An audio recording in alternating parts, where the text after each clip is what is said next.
Hi guys, good morning po sa inyong lahat. Aba, exciting po ito dahil dadalo daw si Orly Gutesa sa Blue Ribbon Committee hearing. Yan po ay magaganap sa November 14. At ang mga imbitado po si Martin Romualdez. Oy, meron kaya siyang tapang? Dala kaya niya ang kanyang bayag para pumunta, dumalo sa Blue Ribbon Committee?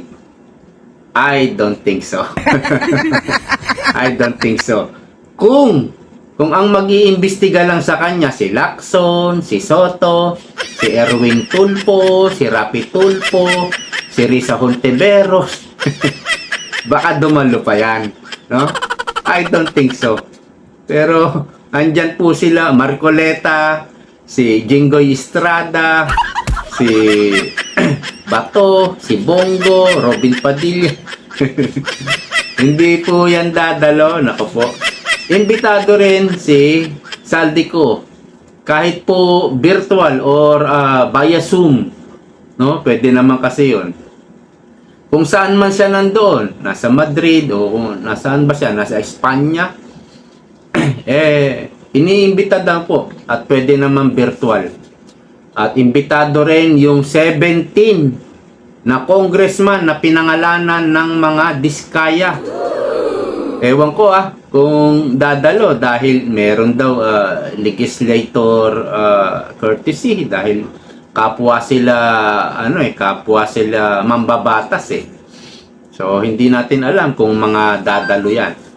At si ex-DPWH Secretary Manny Bonoan sumibat na papuntang US. Pinasibat na po yan ni Marcos Romualdez. At si Mayor Magalong naman pumalag kay Ramon Tulfo dito sa chismis ni Ramon Tulfo. Sinasali-sali mo si Magalong, hindi ka pa confirm sa sinasabi mo. Ayan, pinalagan ka tuloy.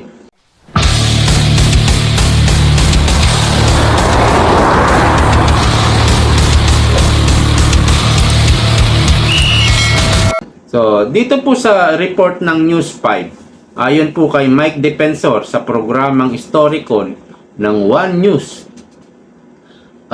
dadalo daw si Gutesa sa susunod na pagdinig ng Senate Blue Ribbon Committee. Okay, is this for worse or for better? Or for better or for worse?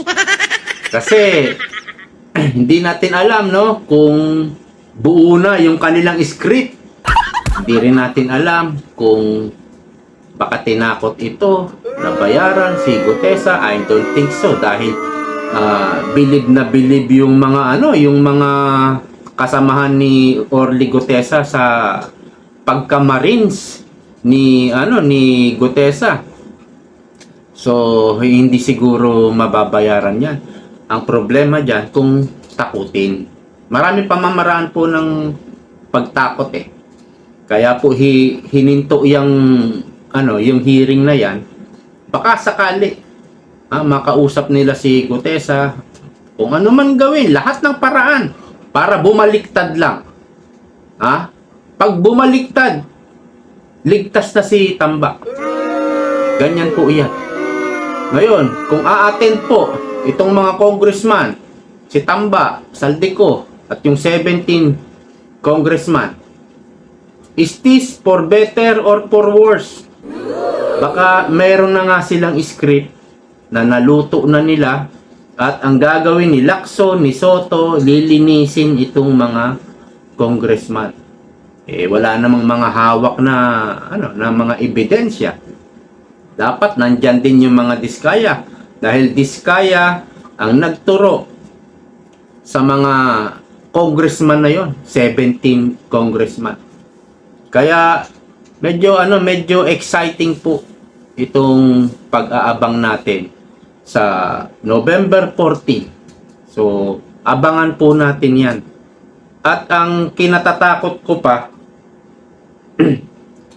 yung mga diskaya, yung mag-asawang diskaya, baka baliktarin din nila yung sinasabi o sinabi nila, yung affidavit nila nung nakaraan.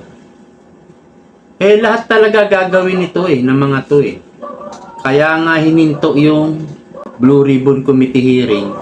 Dahil hindi sila handa, nabigla sila kay Gutesa, wala silang script sa mga diskaya. So baka buo na yung script. Alam nyo, magagaling ito, mga kampo ni Satanas. Pero kung meron man silang script, I'm sure, mahahalata at mahahalata sila ng taong bayan, mahahalata natin sila, at hindi sila magtatagumpay. Magtagumpay man sila sa kanilang hearing na yan, malinis man nila, mapawalang sala man nila sa Blue Ribbon Committee, yung mga magnanakaw, pero sa paniniwala po ng taong bayan, hindi po sila magtatagumpay. Sigurado po ako, kung meron silang script na kasinungalingan, mabubuko at mabubuko yan. Now, si ex-DPWH, Manny Bonoan, sumibat na raw ng Amerika. Ito po ay pinatakas. Pinatakas po yan ng Malacanang. Walang iniwan po yan kay Saldico at yung dalawang anong tawag ba nun? Bagman ni Saldico, si Mark Anthony, saka yung isa, yung Tiksay, sumibat na rin. So, yung mga importante, pinapasibat nila. Opo, si Saldico, pinasibat talaga nila yan. At kunyari nilalaglag nila, or totoo man, o kunyari nilalaglag, ang katanungan dito, bakit ayaw nilang pabalikin? Kasi kayang-kaya nilang gawin yun. Unang-una, yung passport, pwede nilang ikansela. Kayang-kayang gawin yan ng gobyerno. Pangalawa, yung visa. Pwedeng mag-request ang gobyerno ng Pilipinas doon sa kung nasaan man ngayon si Saldico. Nasa Espanya, nasa France, o nasa saan ba? Kung nasaan man siya, siguradong inisyuhan siya ng visa at pwede yun hilingin ng gobyerno ng Pilipinas na ikansela mo, ikansela nyo ang visa nitong taong to dahil wanted po ito at kailangan naming mapabalik siya sa Pilipinas para panagutin sa kanyang mga ginawang pagnanakaw. Kayang-kaya po gawin. Kaya lang, pinasibat nga Bakit nila pababalikin? Di ba? Kaya wag kayong maniniwala na parang nilalaglag nila si Saldico. Hindi. Kung talagang gusto nila ilaglag, dapat pinabalik na nila yan. Dinukot o kinuha na nila kung nasaan man yan. So, lahat yan, scripted. Yung dalawang bagman ni Saldico, pinasibat na rin. Pati si Bonoan. O, pinasibat na. Sino pa? Sino pa yung si Bernardo? Parang nakaalis na rin yata. O, ewan ko. O, parang wala na rin yata. Tapos, di ba iniimbita rin nila yung 17 na congressman? Bakit ngayon lang iniimbita? Dahil ba nasunog na yung DPWH sa Quezon City?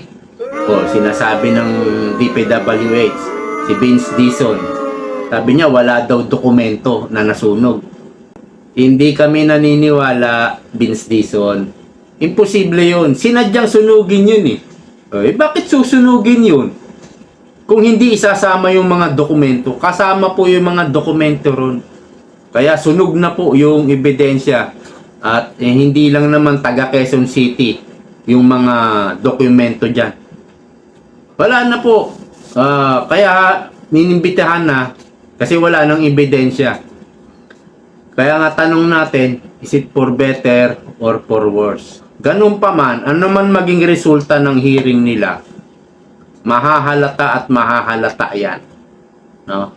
So hanggang dito na lang po muna sa ngayon. Maraming salamat sa patuloy na pagsuporta. See you po next time. Bye-bye. Love you.